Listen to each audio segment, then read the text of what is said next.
Hello, everybody, and welcome back to the Hateful Eight Radio. I'm your host, Dylan Lamp. Today, I'm joined by my co-host Mick Hoyle Hello. and Brandon Berger. We in this hoe. Be in this hole. And today, we're going to start off quickly by reviewing the Week 5 fallout. Quickly, we'll just go on to the matchup between me and Mick, which had big implications for the Hateful Eight South for standings. Mick is still currently in the lead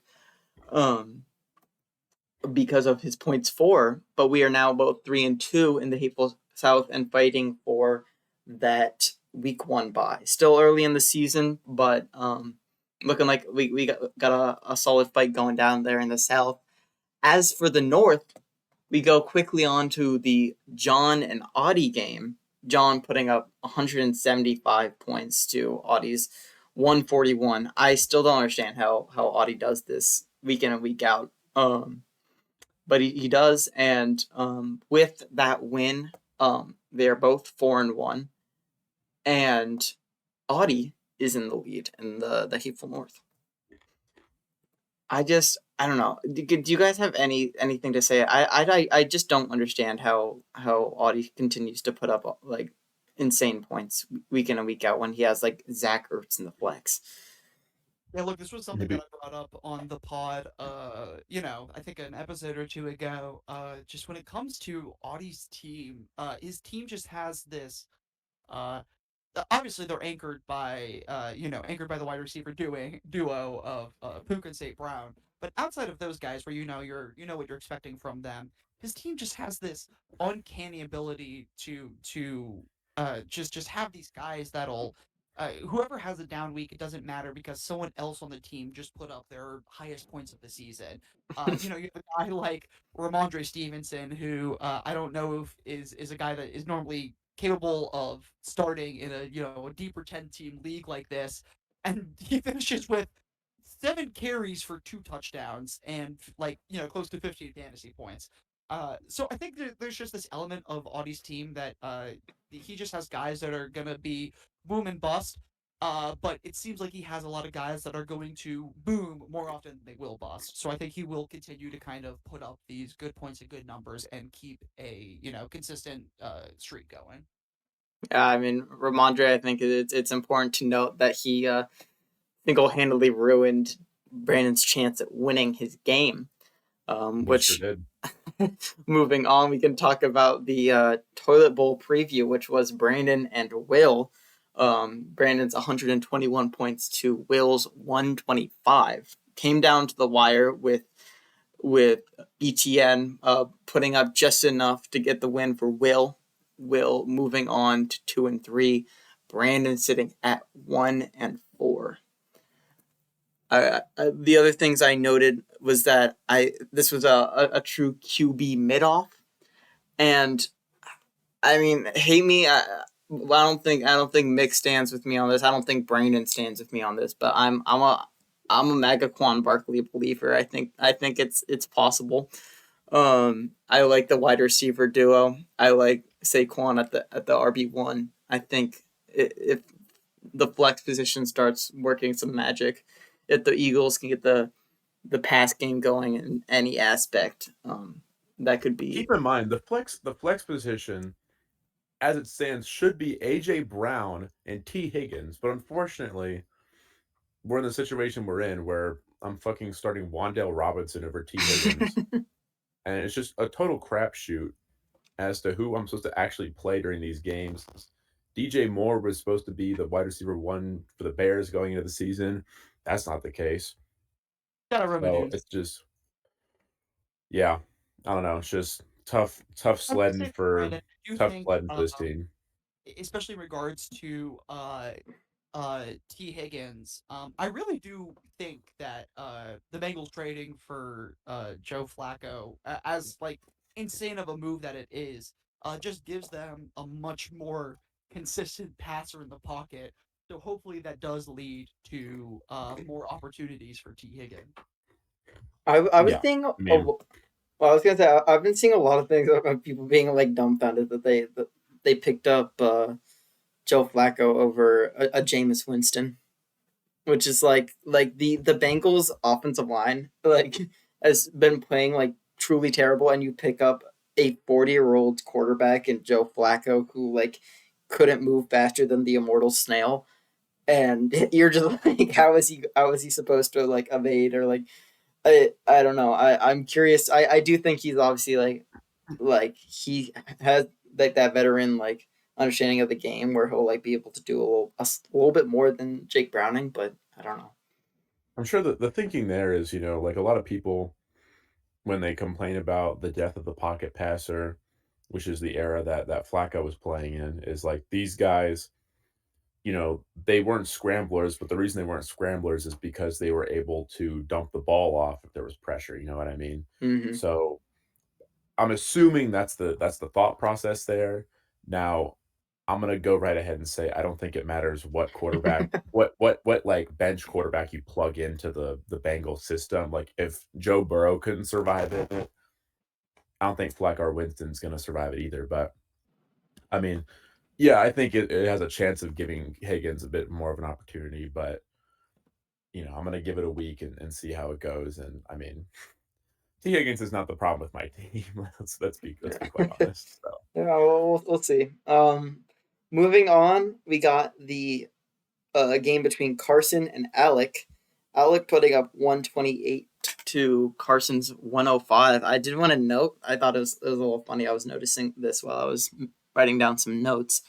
This is Alex's second week in a row putting up 128 points, which I thought was a little interesting. But other than that, it was just a tough week for Carson's flex. I mean, he had to plug in Jalen Tolbert, which is never a good sign. Or Yeah, actually, he didn't even have Jalen Tolbert in his flex. Jalen Tolbert incident. Jalen Tolbert was his wide receiver too. Yeah, Um, when target.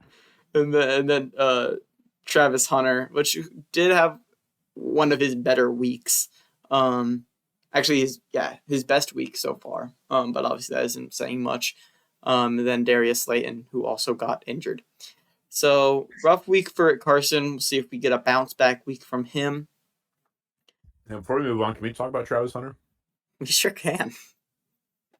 I I watched. We're gonna touch on the Jags game later. I don't want to make this like a long thing right now, but I was really impressed by what I saw out of Travis Hunter. I know a lot of people are really willing to give up on, especially like a Heisman or a high pick like Travis. Obviously, just because we live, in a time where like there's sensationalist media all over the place. People just want to like have an opportunity to, have a good point and be like, oh, he was actually a bust after all. But I mean, if they can find more ways to work Hunter down the field, I mean, he's also making great plays at DB.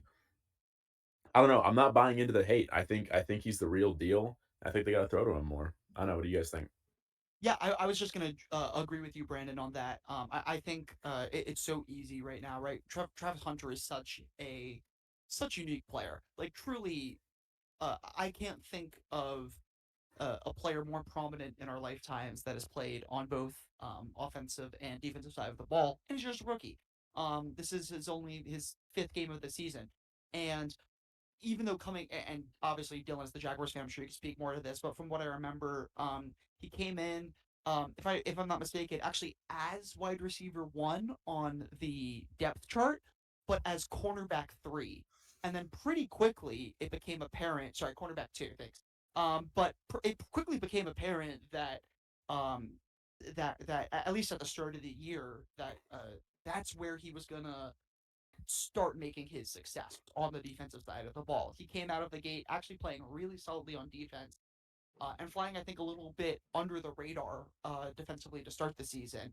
And now we have this breakthrough game for him where he's out here mossing guys on the offensive side of the ball.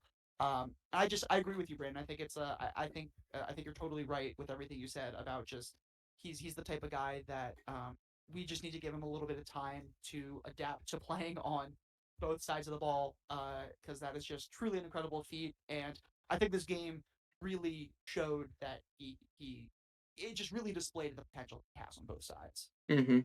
Yeah, I mean, clearly I'm preaching to the choir, so I'll keep this short. but just some extra context. Beat Travis Hunter came in, and this week he was top 5 on PFF rankings, both as a wide receiver and as a cornerback. Like that's insane, right?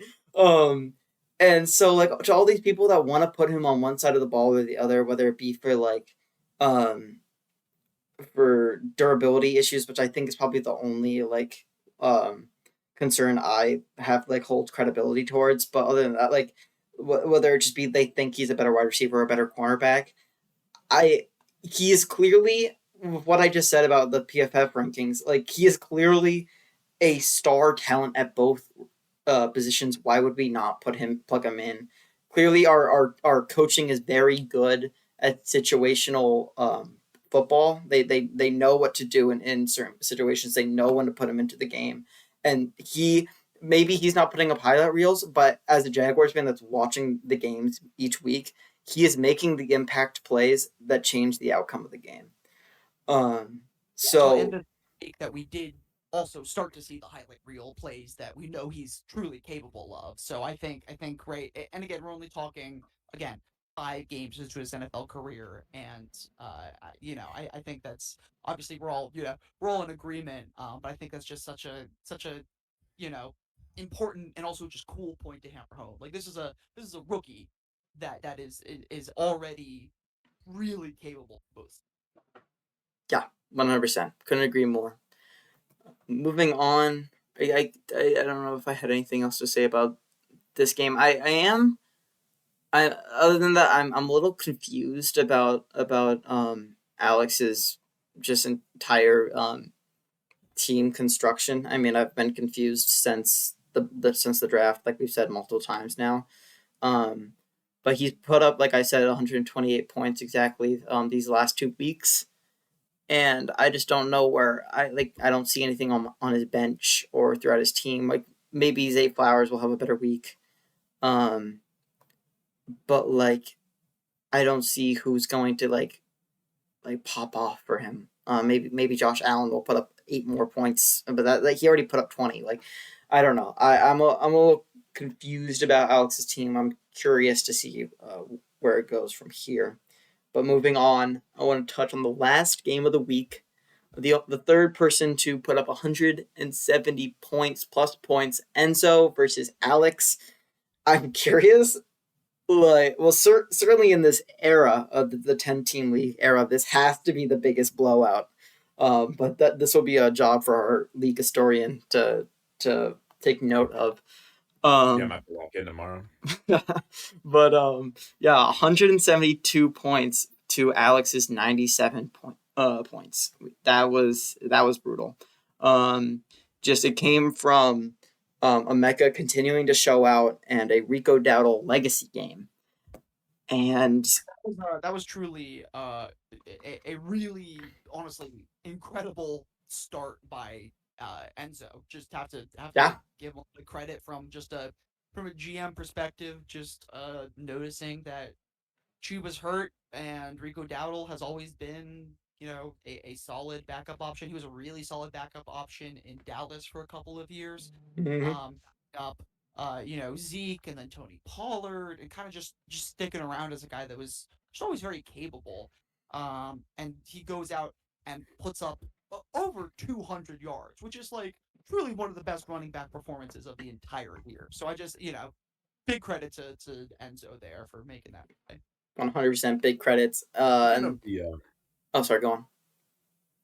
speaking of the waiver wire, one thing that longtime enjoyers of the league, one thing that I've personally noticed is the addition of the extra 2 teams has really created something with the waiver wire where a lot of the options you can get now aren't necessarily like last year. It was more so there's a player on a team, it could be a wide receiver 1 or 2, running back 1 or 2, even a quarterback.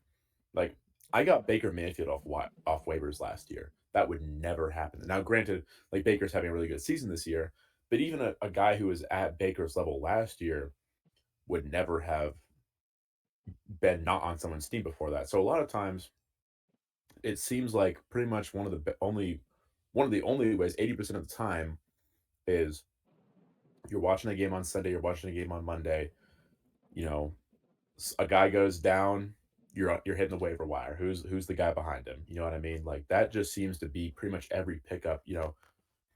Like Rico Dettle, for example. Like Hubbard went down, you pick up the guy after him, he puts up 32 points. Like that's amazing. But that's really just I think kind of the new angle that you kind of have to work in the 10-team league.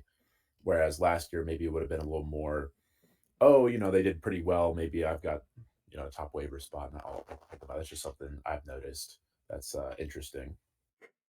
Yeah, no, I mean I couldn't agree more. I think about like a couple of years ago when I was in a different 18 league with my family. I picked up Puka off of waivers, and that was like obviously that was a pretty life changing moment for my team. And what you call it? Yeah, you clearly cannot do that in this 10-team league.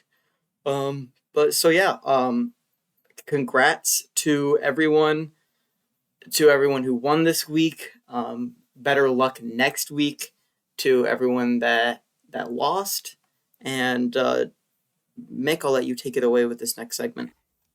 Yeah, absolutely. So this being a good old fashioned fantasy football podcast and all, I thought it'd be really interesting, kind of, where we're a couple weeks into the season, just taking a step back and, obviously we're looking at the leagues and the scores that everyone is putting up and everything.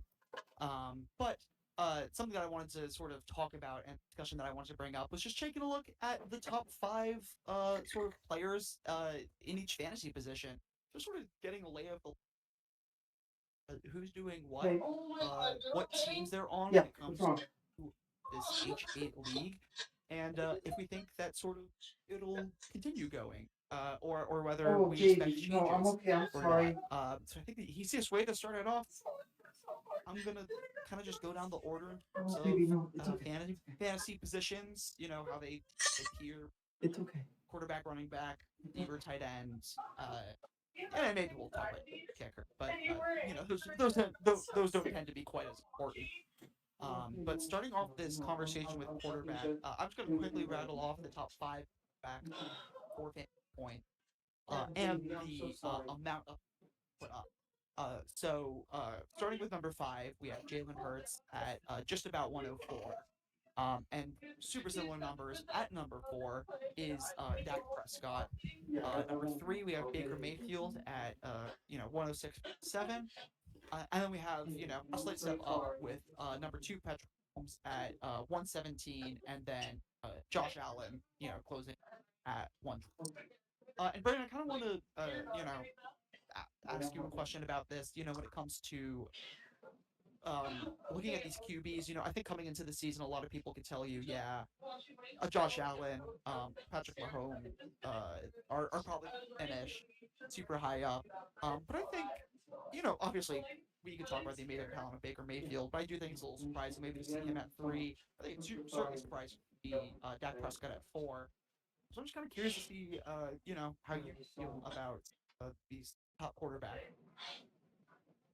Yeah, I think the thing about I think the Cowboys more so than the Bucks. I've always kind of been a Baker Mayfield believer. I guess it is kind of for the same reason as the Cowboys, and that's because these teams, they're usually playing from behind. The Cowboys, like this season more than many other seasons, have a very, very, very poor defense. I mean, I think they lead the league in offense right now, or they're at least top 3, and their record does not show that. You know what I mean? Yeah. So these are teams that they have to kind of air it out. Even as a Birds fan, like I have to admit, like they have a competent offensive coordinator. They've got some good receivers. They've got a decent quarterback. All this leads to you're constantly playing from behind. You got to air it out. You know, Yeah, I certainly. think that kind of enables these players to get to the echelons that they are, even when you would consider Dak Prescott to be more of a passing quarterback than a scrambling quarterback for sure. No, I totally agree. We'll get to this also. But Javonte Williams for the Cowboys is running back. So obviously the Cowboys are airing it out, right? They have George Pickens is having a great year. CeeDee Lamb was having a great year. He's has been out for, but I envision he'll be pick up off. Um, Despite the Cowboys, maybe being still a question mark of team, they have this really that is producing big time guy, Dak, Monte Williams, and CD and Jake. So you really are Cowboys offense being super capable of just producing big fantasy guys. Uh, and I think the three co-hosts on this pod can all agree we are all Baker Mayfield truthers. Yes, sir. And I think we've seen just and again, we'll talk about it a little wide receivers, but just the incredible season that the rookie Becca Buka is having. And I think it's like when I look at kind of the other quarterbacks that are kind of pushing to maybe get into this top 5, based on how the season's going, I don't know if anybody else is going to really be able to fully crack the top 5. Like these might be the 5 guys throughout the rest of the year. Dylan, I don't know if you have any thoughts you want to add about the state of the quarterback situation. Yeah, I mean, I think you're sleeping on Trevor Lawrence, but other than that, I'm saying is Lamar was wearing teal yesterday, but or Monday, but yeah, I mean, I probably more or less agree. And yeah, my final point on the quarterbacks just be, especially, hateful eight perspective, is the fact that Carson been, struggling a little bit here and there to find some wins, some consistency, is, dealing with both Patrick Mahomes and Dak Prescott on his team, QBs 2 and 4, and this being a 1 QB league, you can't really start both of them. So I'm curious to see if that's something that's going to be, if that's a trade piece for Carson, or just something to look at. Yeah, and I think to finish off the thought, the reason I would agree and say that these guys probably aren't going to leave the top 5, I'd say especially in Baker Mayfield's case, is when it comes to quarterback play, a lot of times it's really about, does your offensive coordinator like unleash you and allow you to put the cape on? You know what I mean? Does your offensive coordinator trust you and call plays that will allow you to make something happen? I think the Bucks have that where, watching my Eagles, I feel like that's not necessarily the case. It feels like we're trying to force something, but like you see these Buccaneers games, and it's definitely like, okay, this play was designed for, maybe 1 or 2 reads, and then if it breaks down, it's the Baker Mayfield show. Like, what can he do? I think my only other thought was that we said for the draft, well, like for our draft episode, it's like when you pick a QB in the first round, you better be the QB1 or else he's a bust. And for right now, Alec is showing that he could have maybe hit on that first round QB in Josh Allen. Absolutely. I think there's a learn throughout this pod and this season. It's to never doubt Alec. Yeah, I think he just knows Truth. things will come. But moving on, I think it's a pretty good idea of the quarterbacks. Let's talk about the running backs. Again, it's gonna go 5-1. Lay them all on the table right now. We've got Jahmyr Gibbs at 5 and James Cook at 4 with almost nearly identical points, sitting at around 6. Then we have Javonte Williams 3 at 1, and a big jump to me, and finally Christian McCaffrey at me 3. I certainly don't, obviously I'm lucky enough to have your team, but I don't really I really think it's a huge shock. A healthy Christian McCaffrey up at number one on the. But I'm curious to see if you guys have any thoughts on these top five guys, top five running back. Yeah, I'd say you're like looking at CMC. Um, you're like he's literally the Niners' entire like not run game, but just offense in general. So you gotta just like look at this and just be like, I don't know, is CMC going to continue put up these numbers when like the Niners are even like slightly more healthy? I mean, obviously he's a big part of it in general, even when they are healthy. Um, but that's my like concern. Um, as for people who could jump into the top five, I I could see maybe Achan like putting up higher numbers now that Tyreek's out. I don't know if you Right. I guys mean, have any thoughts on that. guys sitting at 6 and 7 are 6, 7. I think are super capable of jumping up into the top five. Uh, Specifically, number 7. I think the reason actually isn't in the top because the Falcons had that super early bye uh, just this past week. And so I think we're only going to see Bijan continue to put up these crazy numbers. And I wouldn't be surprised if that knocks off, career gift at number 5. I don't know if he'll be able to continue that top 5 production with the amount of malice at the Lions. Yeah, I mean, when it comes to Jameer, he's got to share a lot of touches with Montgomery.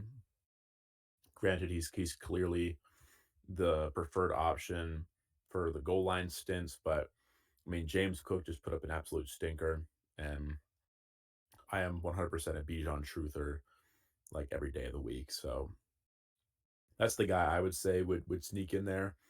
I'm not exactly sure Javonte is going to be able to continue his production either, but um, if he were to fall out of the top 5, it's not going to be for another couple weeks because he's got at least the Panthers up next, and the Panthers are horrible. So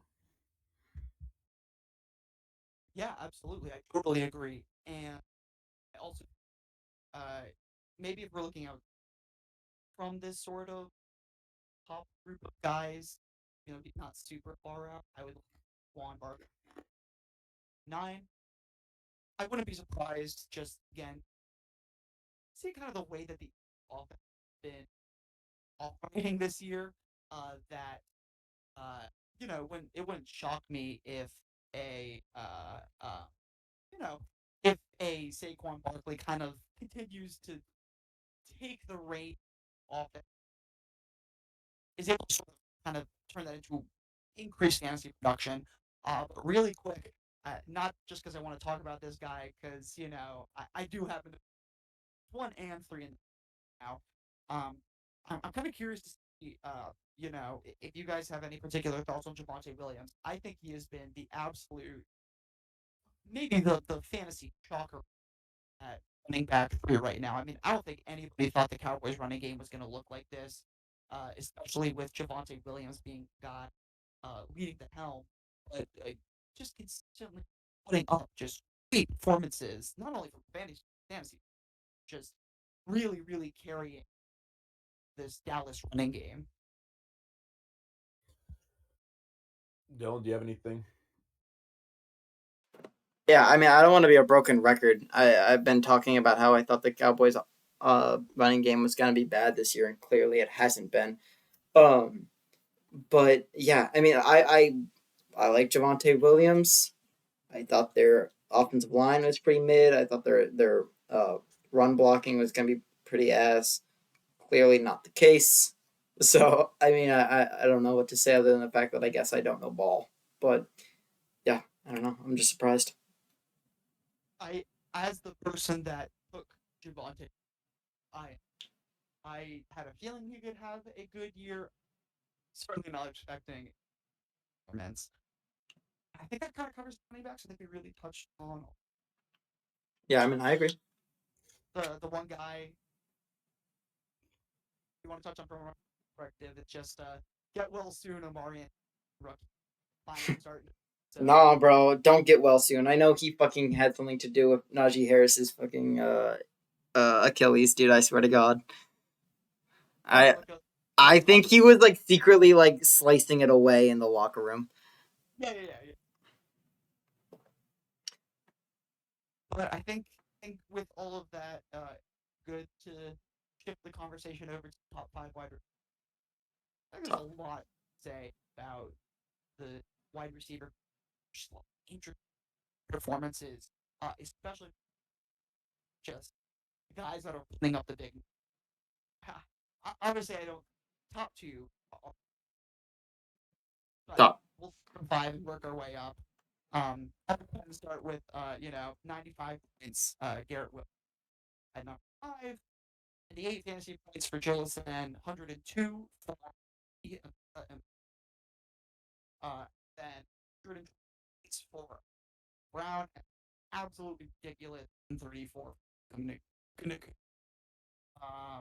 so I think when it comes to these receivers, obviously Puka just far and away the best fantasy player in the, and then when you pair it with the 2 wide receiver football, you get who's sitting at 4-1 right now, lost when this when John had put up 1-7 on. So again, building discussion. Yeah. Thinking and feeling about the wide receiver. I mean, I have one thing. I think so. Cortland Sutton's sitting at the top 10, and I don't know. I mean, like my thoughts on it is like, Mick, we were talking about this a little bit before the pod. It's like you're not like Cortland Sutton is right. What Brandon, is he your wide receiver 1 or 2, or it's sort of interchangeable right now? At this point, he's my. I mean, if you go by this chart, he is my wide receiver 1. Yeah. Far and away. Yeah, but I think Jalen Waddle is currently projected a little bit more, but it's whatever. But yeah, like I don't know. I this is why I thought that trade was good for you, because you got a clear a clear top 10 wide receiver. Like I don't like in the Broncos offense, which is not playing at the level that we thought it was going to play at, but it is still performing well enough that like you're going to get good fantasy numbers. And Cortland Sutton is a pretty big part of Brandon's team. So I don't know. I that's just something I wanted to touch on. Yeah, I mean I don't watch the Broncos really. I saw them play when they unfortunately beat us this week, and they definitely leaned on Sutton in that like kind of crunch time drive they had at the end there where they were gifted 30 yards by the referees.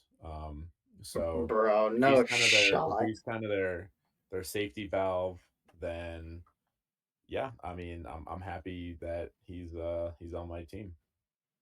Oh my! For our audio listeners, I rolled my eyes at Brandon because, man, please, like, shut the hell up about the refs losing y'all that game. Y'all did not deserve to beat the Broncos on week 5. That shit was a terrible performance. I mean, they didn't lose us the game, but they certainly didn't help us. Yeah, I If you mean, watch the game, you know what I'm talking about. I watched a solid amount of that game. I'm sorry, like we all know that the Eagles have been sputtering for a while. Um, Sorry, well, I don't want to go. Mick, are we touching on any other skill positions before we move on? Yeah. I think just Oh yeah. Um, we difficulties on the pod. you're okay. Are we gonna touch on what the fucking the defense and kickers, or we guess we have tight end? Really? Yeah, we're gonna talk about some tight ends. All right. Well, then I'll leave the shit talk about the Eagles for a little bit longer until we get to the NFL storylines. But we'll talk quickly about top 5 tight ends in the league. We got Hunter. Wait, oh yeah, I was looking at the wrong thing. I was looking at trending. I was looking at backup tight end for the Jaguars, seeing at 5. I was like, that cannot be right. But we're looking at Hunter Henry, Trey McBride, Tyler Warren at 3, Dalton Kincaid, and Jake Ferguson, number 1, locked in by Dylan Lamp, one of the best waiver wire pickups of all time. This is the tight end position is always like the most fucked shit ever. Yeah. I think like Hunter Henry, Dalton Kincaid, and Jake Ferguson being in the top 5 is like legitimately shocking. Like, how did this happen? That's what I'm saying. I always undervalue tight ends for this exact reason. You never know year by year. Like, that's why I don't get a quote unquote elite tight end. Like, because I more than likely at the end of the season, some fuck ass tight end like Jake Ferguson is gonna be like tight end number 1. Yeah, Brock Bowers nowhere to be seen. You know what I mean? He's Exactly. he's a complete non-factor. I'm glad I made the right pick with fucking Trey McBride, because he's one of the only like parts of my team that's doing anything. But yeah, I mean, Oh my really god. to say about this tight end, position, just because it's so up in the air. It definitely helps that George Kittle's hurt, or else he would definitely be up here somewhere. Yeah. I mean, I obviously have been having some technical difficulties. So I don't know if you guys quite touched on this, but I mean, just the absolute insane pickup that was Jake Ferguson. Yeah. Oh, trust me, we did. Oh yeah, I mean, just truly what an unbelievable pickup. Who is currently putting up 20 more points than any other wide receiver. Obviously he is on my team, but the one other guy I did kind of want to bring up is a Brock Bowers. Yeah. We touched on the fact that he's nowhere to be seen. Nowhere to be seen, but he has been injured and just sort of facing a lack of touches. It wouldn't surprise me as he gets healthier and as the kind of season evolves, we maybe see him creep up the board a little bit more. But yeah, he's been a little disappointing to start the season. Doesn't help that fucking turnover Geno Smith is throwing the ball either. Goat. Oh, dude, it's so fun seeing shit like this happen where it's like people were riding high on Geno Smith as like they obviously didn't think he was like a top quarterback in the league, but they're like, yeah, he's serviceable, he's good. And people were like, oh, bro, Sam, what are you doing leaving the Vikings? You're gonna be ass, and lo and behold, everyone's now like talking about him like he's like the second coming. It's just, this is the kind of stuff I love to see, because I hold it like very firm and true in my head canon that it's like most quarterbacks, it's right place, right time for a lot of them, where like a lot of them are like these first round picks with insane expectations, um and then they come in and they're first round picks and they go to a dog shit team and they're expected to like be Tom Brady, and that's not going to happen for like 99% of the people. There's a reason Tom Brady's the GOAT. You can't just like expect to like plug and play some fucking like elite college quarterback and expect him to be the GOAT. So Well, Tom Brady was also what, a 7th round pick, so yeah, he was, yeah. You know who else was a 7th round pick? The Brock GOAT. Purdy. The GOAT. The GOAT.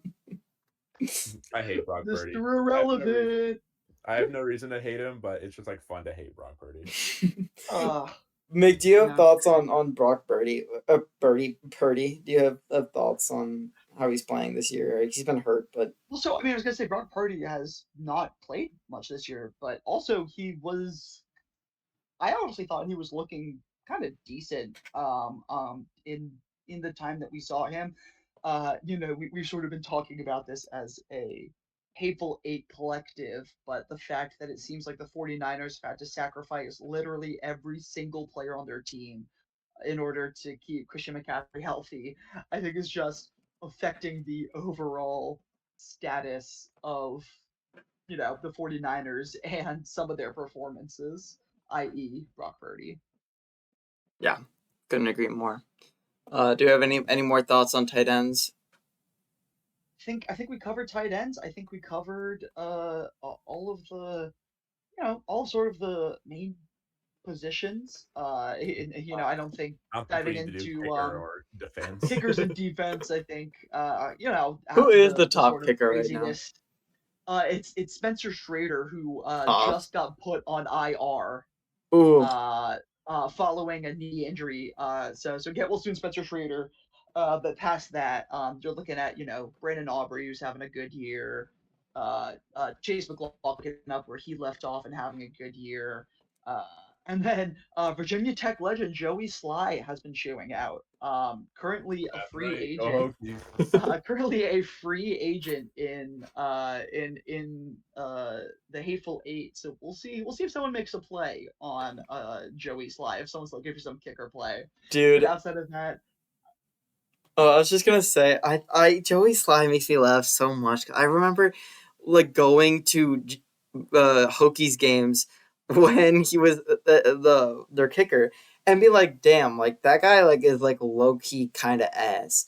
At least my like little like child brain thought so, and so He it's was just so very much hated at Virginia Tech. yeah. So like it's so funny to me that um he's like doing something in the NFL right now. Which also wait, one more thing. I mean, I guess Brandon can speak to this. I think Virginia Tech's current kicker looks pretty solid. But I don't know if Brandon has any thoughts. John Love, yeah, he's a great kicker. He's one of the only reasons we've scored any points this season. In our most recent heartbreak against ACC powerhouse Wake Forest. He missed his first field goal. I've seen him miss in person in probably well over a year. When that happened, I knew for certain that we were totally fucked and we're probably going 3-9 this season. Yeah. I don't No, want to get too deep into the Hokies we depression, certainly but don't need to. I will say we are it ass. would be funny if instead of being in contention for wide receiver, you guys were considered kicker kicker university. That would be pretty tough. We low key are. I'm not gonna lie. All right. Well, moving on. Mick, thank you for that segment. I love much love. I loved it a lot. Moving on, though, we'll still be talking with you quite a bit because we're moving on to the Giants check-in. The Giants check-in this week will be a little shorter, because we're hitting some road bumps. But you can just talk quickly about the game. Then I have a question for you. Maybe Brandon does. But yeah, just run us through week 5 against the Saints. yeah, absolutely. Look, that was a painful game, but I also don't think anybody was shocked at the fact that it was a painful game, including myself, knowing full well that we were playing the 0-4 Saints. Uh, just I think from a fan perspective, we all realized how much that Malik Neighbors injury was gonna hurt just the overall look of the team. And uh, the offense certainly looked stale and stagnant without him. Uh, in this win against the Chargers, we saw this awesome dynamic offense. I would say I gave him credit on the podcast. Really good play, really good play calling from Brian Dable. Uh, and then it felt like when we got to this game again, I can't reiterate this enough against the 0-4 Saints. It felt like we put the bowling lane gutters back on. It felt like we put the tricycle wheels back on. I felt like there was just this panicked offensive play calling that felt so safe and was scared about calling these run plays and these kind of riskier throws that Dart was taking against the Chargers.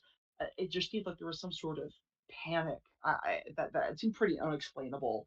But sort of my main point is obviously I'm not the biggest fan of the Giants coaches, but this game was a lot on the players. We put up. Uh, it was a competitive, very competitive first half of football. I thought we played solid. It looked like a winnable game. And then to close out the game, the Giants closed out the game on 5 drives with 5 straight turnovers.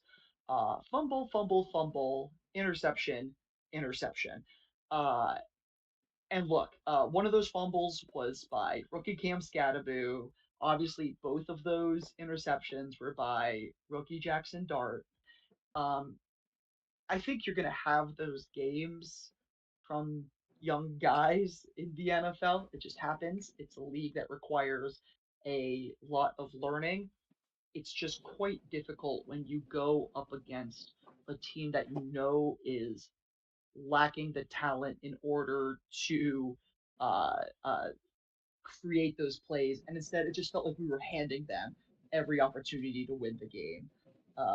And so again, like I said, you'll have those games when it comes to young guys, but it's still, it still stings to just kind of watch your team get beat up by a pretty, a team that theoretically isn't very good in the Saints. And I'm not trying to go out here and totally disrespect the Saints, but they came in winless. Spencer Rattler is their quarterback. We gave up a I think like one of the biggest catches, if not the biggest catch of Rashid Shaheed's career, where he had this incredibly long touchdown that just sort of felt like that was the turning point for the Saints, especially. They just needed that big play to get back into the game, and it just kickstarted their kickstarted their whole team, and really just their defense showed out against our offense. So tough break. I think this game is going to be, obviously, right. The Giants are 1-4. This game is a lot more accurate of what the Giants' season will look like as compared to the Chargers game last week. Mhm. It's even hard when you look at the Giants' schedule going forward, and it's like, dang, where do we pick up that next win? Uh, we have a game against the Eagles tomorrow. Thursday Dude, night. We have a game a against. Thursday night football Giants upset would feed the nation. Holy Christ. But and then you look at our wide receiver room, and our wide receiver one is our slot receiver Wandale Robinson, Hmm. and so I have very little faith in the pieces around Jackson Dart to help us get a win. Uh, and I think I would like us to see. Obviously, I would like us to clear house, but that's a whole nother conversation. Something else I'd like to see them do much quicker is to bring in another wide receiver, a veteran wide receiver, just someone that can come in and just provide just an outlet for Jackson Dart, so he doesn't feel the pressure to create plays. I think in the same way that he did in the Saints game, where he felt all the pressure was on him. I would like to see us make a move to bring in a playmaker that can help alleviate the pressure. Yeah, no, I mean, my immediate thought is what you just said. It's a whole other discussion, and it sure is. With clearing house, I mean, a competent GM would be doing things you're talking about bringing in someone new. And so my question to you is, um, are there? I asked you before the pod to like if you could like look into it. Are there what's happening in the rumor mill when it comes to possible firings or possible next head coaches if there's any at all? Absolutely. I think uh, uh, Dylan, I think you hit the nail on the head. Sort of that first Jackson Dart performance and that win against the Chargers, I think really bought Dable just um, that you know game or two buffer of breathing room Yeah. from an owner's perspective before pulling the gun on firing him. Uh, and I saw a poll from Giants fans that showed, about 80% of fans want our GM Joe Schoen to be fired, and 85% of our fans want to see Dable fired. So I think that gives you a pretty good idea from a fan perspective where we're all at. I think we've seen enough of what this kind of current iteration of the front office is, and I think there's a lot of good that's not true. There are good pieces and players on the Giants team that I think we as fans are failing to see the coaching staff get the most out of. Uh, 100%. so I think that definitely falls on some of the just offensive and defensive schemes that we're putting out there. When it comes to coaching replacements, I think again because of sort of this buffer that Dable bought himself, there hasn't been a ton uh, of direct rumors of him being fired. Hmm. But obviously, everyone kind of has their own thoughts and own thoughts on just what should be done. Who should the Giants look in the next direction? A name that I've seen thrown around a lot that I, I'm certainly not convinced, but I do see the vision, and especially just again because of his own personal situation is Robert Sala. Right, Hmm. Robert Sala was Yeah. fired from the Jets, so he is right. He's New York. He's met life. He's been there. He knows the town. He knows the city. He knows the field that they play on. Um, I had a lot of questions from Robert Sala as a head coach with his time with the Jets. I see him much more as a coordinator. But I think that's just the hard. I think that's just a really hard spot the Giants are finding themselves in because it's just like if you do fire Brian Dable, where do you look? Do you look to bring in a guy like a Sala or like a Cliff Kingsbury, who's kind of been responsible for a lot of the good in the Washington offense, but then he had a really bad stint as the Cardinals head coach. Hmm. Uh, so it's like, do we are we the team that's going to take a chance on a guy that has had a stint as a head coaching job? Um, or do we go again like the Dable route where we find that coordinator that has been performing really well and give them the chance to step up? So the point I'm really curious to kind of throw out to you guys is specifically the thoughts on the name that I've heard the most, which has been Robert Sala. My thoughts on that is, I don't know. I do think he was kind of sentenced to hell as a Jets coach. I liked him a lot more before he started talking shit about my current head coach.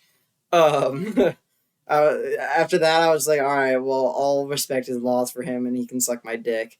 But for the most part, before that, did like him. I think I'm currently a little biased.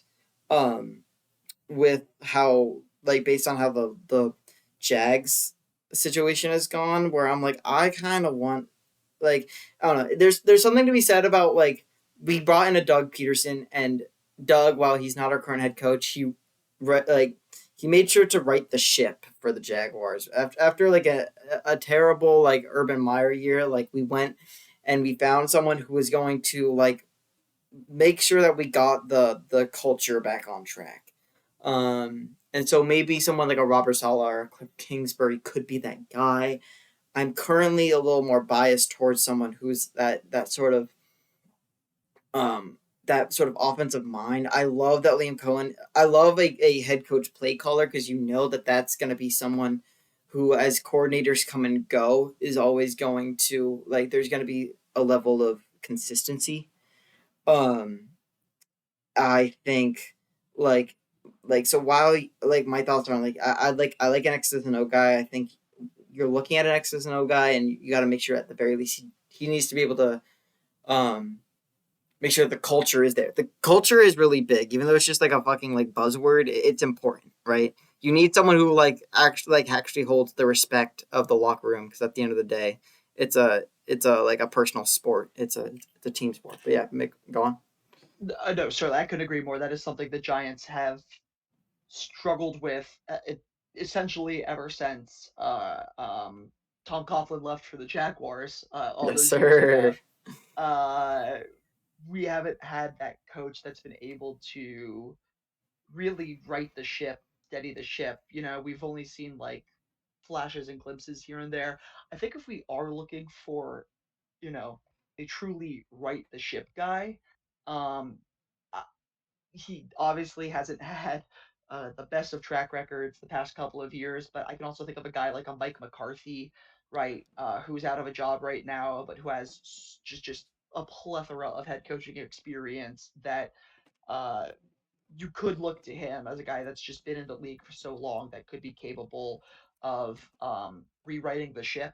And then obviously, Brandon, you can feel free to give your thoughts on whatever. But just another name I want to throw out to you guys, and this is sort of just like it's just a Mick name, right? Hmm. Obviously, this is very, it's not unrealistic, but it's just it would require a sort of certain set of circumstances to get to this point. Um, but I'm kind of curious to hear what you guys would think about Mike McDaniel as the next head coach of the New York Mike Giants. McDaniel. Uh, Oh, Brandon, you can yeah, go ahead. I don't. Yeah, I think it's. I think it's got to be top to bottom. I mean, I think you can't fix the issues.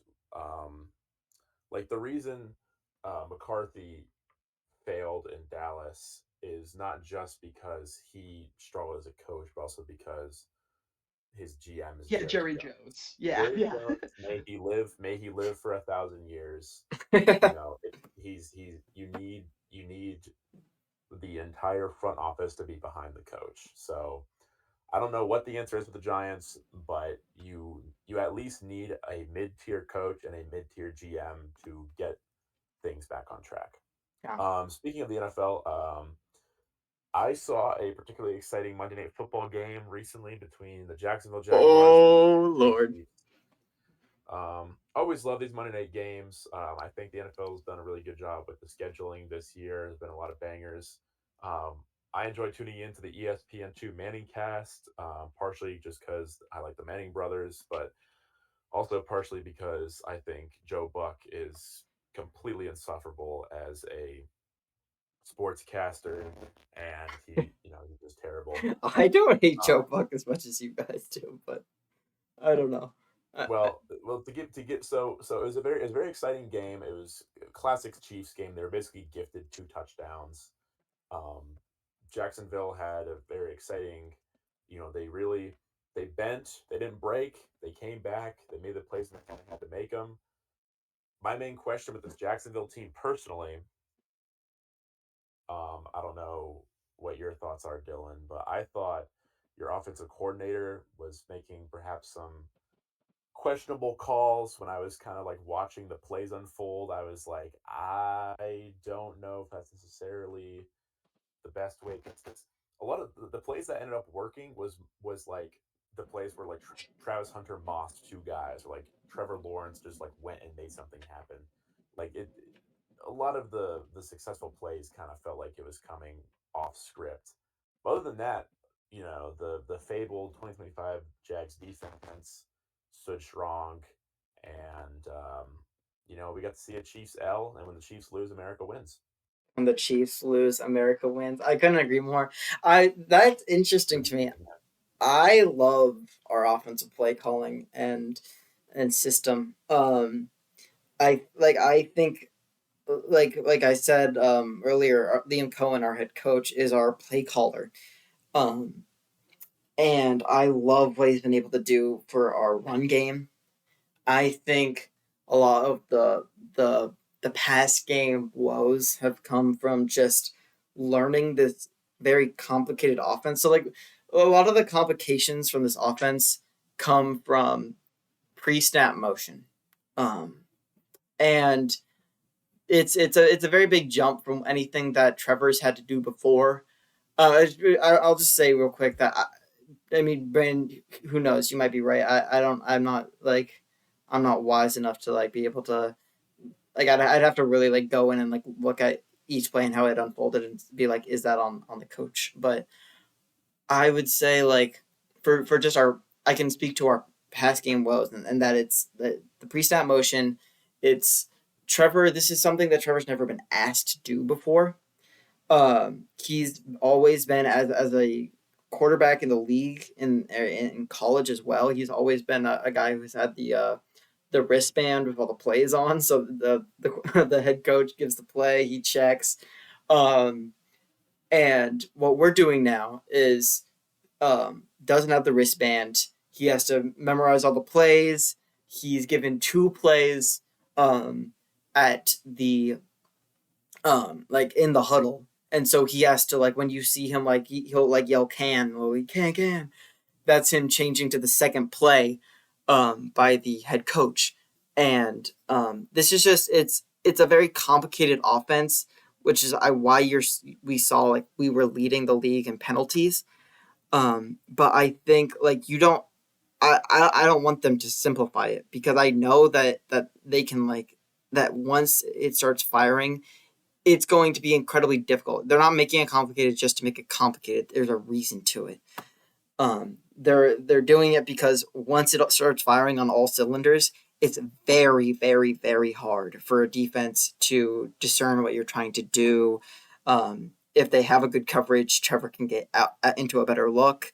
And I think we started seeing a bit of that on Monday night. And it came to like obviously we got the win at the end. So I don't know. I'm a big fan of our offense.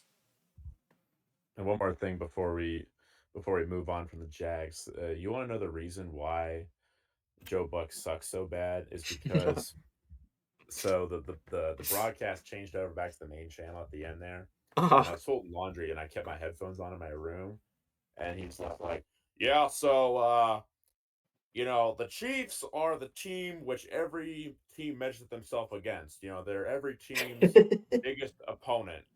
And that I truly was like, oh my god, get the meat out of your. Like, it felt.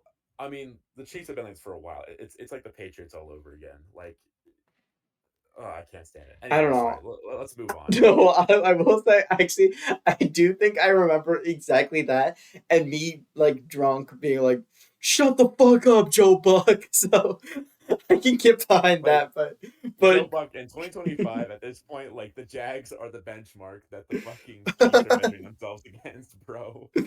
no, I get that. So yeah, no hate. But yeah, moving on. We're gonna talk about the last 2 undefeated teams losing this week. Mick had said, I don't know if you want to correct me if I'm forgetting what you said, but I think this is like the quickest we've had all the No, it's not undefeated the teams. quickest. It's just it's very early. Like Yeah. it's just very early in the season. You typically hear about a team that can go 5, 6, 7, like Mhm. 8 games. Like that hasn't been uncommon the past couple of years for someone to go on a run like that. Yeah. Yeah. So it was a very interesting week. You see, I think just like the key takeaway for me is I don't think any team in the NFL is playing great football right now. I don't know. I'll let Brandon talk about this because his team was one of the 2 that lost. I don't know. Do you have any thoughts on that take? Yeah, I mean, I think the difference between so when you talk about the Eagles, everyone's like, "Oh, there's the offense." So the problem with the Eagles isn't the personnel necessarily; it's the coaching. Whereas I think with the Bills, you can kind of point more to the team that they have around Josh Allen because it's like they have Josh Allen. Who else do they have? You know what I mean? They have James Cook. You know, like again, I don't know Bills football that well, but I'm not sure how much more you can coach the guys up that you have. Whereas maybe with the Eagles, for example, or like the Bucks, or some of these other teams that are 4-1.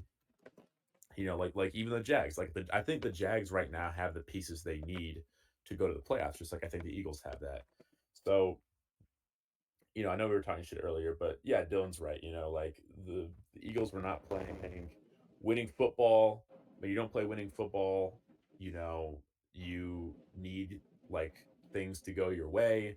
Things were not going our way, and we ended up losing. So I think the playoff window is pretty open for a lot of teams in the league. Mm-hmm. I think my Birds still definitely have a shot to go and do good things. Um, but yeah, I think it's more or less going to be what 3 to 4 teams kind of figure it out the the fastest, because that's really kind of the bar right now. But we have a lot of season to go.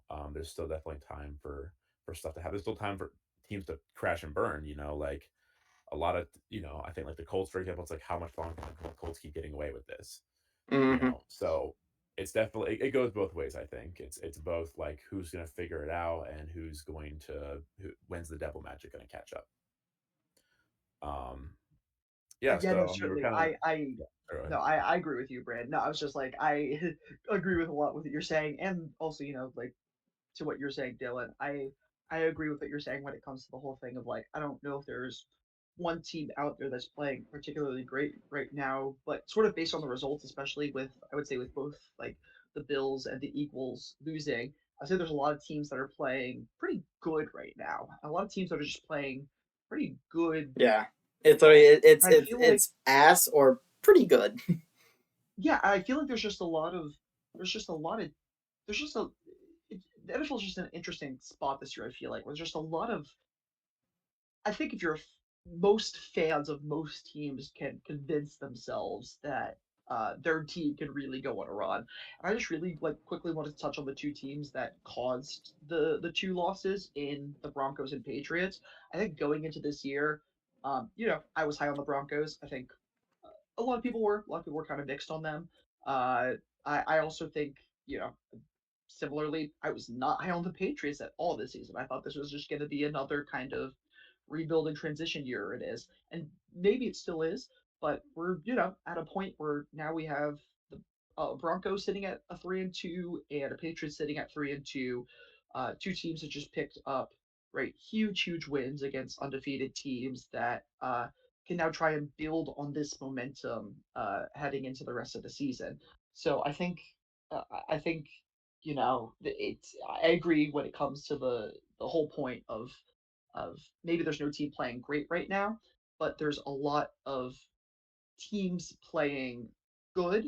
And I think this was just a really good example of that, seeing both the Broncos and Patriots go out there and win tough games. And so I'm just kind of excited to see how, especially like those two teams play out, but especially a lot of those teams that are now sitting at sitting around 500. Just who are the teams that are gonna string it together as the season goes on? Beautifully said. I think I don't have any more thoughts on that. I think we're gonna move on to the preview for Week 6 of the Hateful Eight. Starting off, we're looking at another co-host battle in me and Brandon. We're looking at Mick. Congrats on the week 6 win, Dylan. Thank you. Yeah, no, I had honestly chalked up the loss a loss to Mick. But so like, hopefully I can, Brandon. We'll see, bro. The Hateful Eight is built off of miracles, off of dreams, and off of love for the game. So who knows? Maybe you can Well, pull something out of your ass. currently my highest point scored is 127. You're projected to score 141. So Dude, if you score 10 points under your prediction, you will still beat me. Hey, bro. My motto for this weekend, like, because it worked out for me during the Chiefs game. I was sitting there while I was. If ever everyone saw the picture that I sent in the group chat of my setup with my desk chair locked in front of the fucking TV, I was sitting there and I was tweaking, and I was just like saying to myself, I believe in belief. And it got me far. So that's my motto for this season, and I'm gonna keep it going strong. Moving on, we got Mick versus Alec. Alec, who needs to set his lineup. We got T.J. Hawkinson and the Vikings defense. Lots of teams. And Jordan Mason as Oh, well. and He's Jordan got Mason. starting lineup. Okay, I Yeah. didn't notice that as well. So yeah, lots of teams that have yet to set their lineups. Please do, or else Kamish is gonna be angry with you. Lock in, but it should be a fun matchup. Cross divisions, we got Enzo and Will. We have the numbers game and Alex, and we have Audie and Carson. So this is actually the game that I wanted to touch on was the Audi versus Carson matchup. okay, Uh, I just think this matchup creates for something really just an interesting situation where you have Audi who just seemingly cannot put up less than 140 points, despite this roster that I think is confusing to a lot of us. Outside of the obvious wide receiver pairing of Puka Nakua and Amon-Ra St. Brown, I think every week we go in questioning his roster, and yet his roster continues to put up just ridiculous amounts of points. But I think the thing that kind of makes this week so interesting, obviously, depending on how Audie's team performs, is that I think this is the week for Carson. Like this is the week that his team uh, really needs to take that step, yeah, find those, find that number, reach a number like put up like a 130 or something, just a number that you can feel comfortable with as an owner, that you feel competitive putting up a number like that. I think if Carson has any chance of avoiding the toilet bowl this season, he needs to come up with a win in this game. totally. No, I mean, I don't think that it really clicked with me, but yeah, Carson in a tough Hateful North division this year needs to find a way to win this game. So yeah, hella interesting. But yeah, no, I think we got a lot of really fun cross division matchups this week that will be it's kind of like iron sharpens iron, except it's kind of like, I don't know, it's just the North putting belt to It's ass the North seemingly. farming, yeah, farming the South, yeah, yeah. Yeah, Go it's get him, like it's Will. iron Go get him, sharpens Will. clay. I don't know what to say. It's gonna be rough. David and Goliath. David Engel. Dude, if Will gets a win. Speaking of Will, little words of wisdom. If you can't set your change the people on your in your lineup, it's probably because in your trade where you got Chris Godwin and Hunter Henry, you picked up too many people and you need to drop someone. So that you can change your lineup. So you're gonna find someone to drop so you can change your lineup. And yeah, any more thoughts before we end off this episode? No, No. wise words, Kamish. Check the lineups, and yeah, I think honestly, I think as we're trying to talk about the league and everything more, I really do think it's just an electric year for H8, and we keep saying this, but I think it really is true that I think there's a couple of kind of standout teams in the league, but I think basically every team can convince themselves that they can go on a run, just based on the depth, and also just the quality of ownership.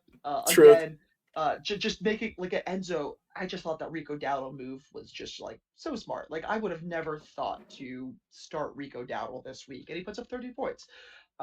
So I think that just kind of shows that at any point in time, any owner in this league is capable of making the right changes they need to in order to get a win. I'm hoping to see some more action on the in the trade market. This is my shout out to all owners of H8. If anyone is John interested Core. in wheeling and dealing, I'm interested, but I think uh, I just think we're at a point in the league where I think after this week we will really maybe start to see the separation of records, especially just who are those teams that are still gonna have one win after this week? Who are the teams that are gonna have 5 wins after this week? I think that's kind of where we're looking right now, to see if we get that sort of like division in the league. Um, but I think week after week this league proves it's a tough match no matter what, Truth. and you never know what'll happen. Well, I mean, I couldn't have said that more beautifully. That was truly incredible, Mick. Thank God every day that you're my co-host.